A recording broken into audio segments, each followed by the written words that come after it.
بسم اللہ الرحمن الرحیم۔ السلام علیکم ورحمۃ اللہ وبرکاتہ۔ ملک بھر کے تمام سرکاری ملازمین اور پنشنرز کی خدمت میں ایک نئی ویڈیو کے ساتھ حاضر ہوں۔ قاسم لائیو نیوز چینل کی طرف سے محمد قاسم۔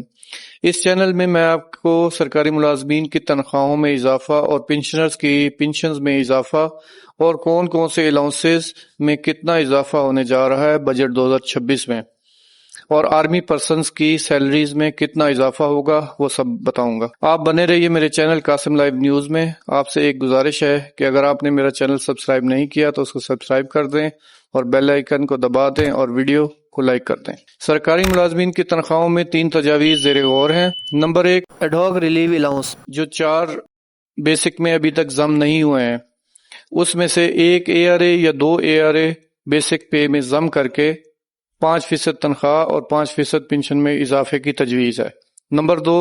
جو 4 ARA ابھی تک بیسک پے میں ضم نہیں ہوئے، اس میں سے 1 یا 2 ARA بیسک پے میں ضم کر کے 7.5% تنخواہ اور 5% پنشن میں اضافے کی تجویز ہے۔ اور نمبر 3، 1 یا 2 ARA بیسک پے میں ضم کر کے 10% تنخواہ اور 7.5% پنشن میں اضافے کی تجویز ہے۔ ان تینوں تجاویز میں کنوینس الاؤنس 100% اور میڈیکل الاؤنس 100% بڑھانے کی تجویز ہے۔ تو فی الحال یہ جو 3 تجاویز ہیں وہ زیر غور ہیں۔ حتمی فیصلہ تو ظاہر ہے کہ بجٹ پیش ہونے سے کچھ ٹائم پہلے ہی حتمی فیصلہ کیا جائے گا، لیکن جو تجاویز پیش کی گئی ہیں وہ یہ 3 ہیں۔ اب اس میں اگر آپ دیکھیں مہنگائی کی جو شرح ہے اس وقت، پیٹرول کی جو پرائسز ہیں وہ اتنی زیادہ ہیں کہ عام عوام تو جس طریقے سے گزارا کر رہی ہے سو کر رہی ہے، وہ تو رل گئی ہے، لیکن سرکاری ملازمین جو کہ سرکار کا کام کرتے ہیں اور سرکار کے لیے دن رات جو ہے نا وہ اپنی سروسز فراہم کرتے ہیں، ان کے ساتھ بھی یہ گورنمنٹ جو ہے نا وہ کوئی اچھا سلوک نہیں کرتی ہے۔ اس سے پہلے کہ جو صرف 1 ARA ہے جو 30% گورنمنٹ نے بڑھایا تھا تو وہ کچھ مہنگائی کے حساب سے تھا، لیکن ابھی مہنگائی اتنی زیادہ بڑھ چکی ہے کہ اگر یہ تنخواہیں، میرا خیال یہ ہے کہ اگر 500% تنخواہ بھی بڑھائی جائے نا تب بھی بہت کم ہے، کیونکہ گورنمنٹ کی جو پالیسیاں ہیں وہ اس طرح کی ہے۔ یہ نون لیگ کی گورنمنٹ جب بھی اقتدار میں آتی ہے تو یہ IMF کا اتنا زیادہ پریشر لیتی ہے کہ اس کی وجہ سے جو مسئلے مسائل پیدا ہوتے ہیں ان کی پالیسیز کی وجہ سے، تو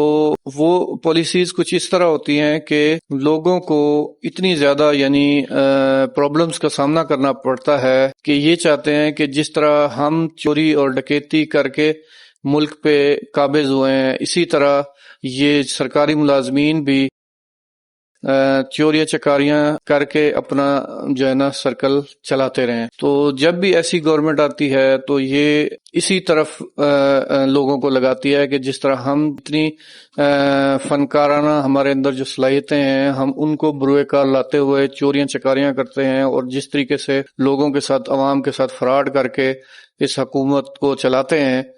تو اسی طرح لوگ بھی ہمیں اسی طرح فالو کریں اور اپنے نظام کو جو ہے نا وہ چلائیں۔ ٹھیک ہے نا جی، تو یہ حالات بنے ہوئے ہیں۔ اور اسی طرح آرمی کی جو ہے سیلریز، اس کی تو خیر کوئی اتنی زیادہ مسئلے مسائل بھی نہیں ہے، کیونکہ جو فوجی ہیں، جو یونیفارم پرسن ہیں، ان کو اتنی زیادہ مراعات اور اتنی زیادہ الاؤنسز پہلے سے ہی ملے ہوئے ہیں کہ ان کو، اور دوسرا یہ ہے کہ سہولیات اتنی زیادہ ان کو ملتی ہیں کہ ان کا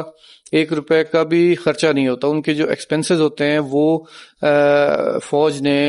اپنا ایک ایسا سسٹم بنایا ہوا ہے کہ ان کے جو ایکسپنسز ہیں نا وہ بہت سارے گورنمنٹ کی اسکیموں کی وجہ سے قابل برداشت ہو جاتے ہیں فوجیوں کے لیے۔ ٹھیک ہے،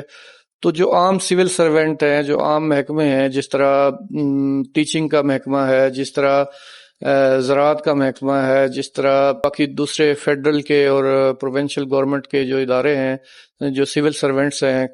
کلیریکل سٹافز ہے، اس میں پولیس ڈپارٹمنٹ ہے، تو یہ لوگوں کو اتنا مجبور کر دیا جاتا ہے کہ یا تو یہ کرپشن کریں یا چوریاں کریں، ٹھیک ہے، یا عام عوام سے کو پریشان کر کے ان سے پیسے نکلوائیں یا جہاں سے مرضی کریں۔ یہ اس نون لیگ کی حکومت جب بھی آتی ہے یہ اس چیز کو ہی پروموٹ کرتی ہے، اور اس وجہ سے لوگ بہت تنگ ہوتے ہیں. تو بس یہ صورتحال ہے کہ بجٹ میں اس دفعہ جو ہے نا یہ اتنا ہی اضافہ ہوگا، اور دیکھتے ہیں کہ آیا اسی طرح ہی جو میری پیشن گوئی ہے، جو مجھے اطلاعات ملی ہے، ٹھیک ہے، اس کے مطابق ہی سیلریز بڑھتی ہیں یا نہیں. تو اگر آپ کو میری ویڈیو پسند آ رہی ہے تو پلیز کمنٹ میں اپنا اظہار لازمی کیجیے گا.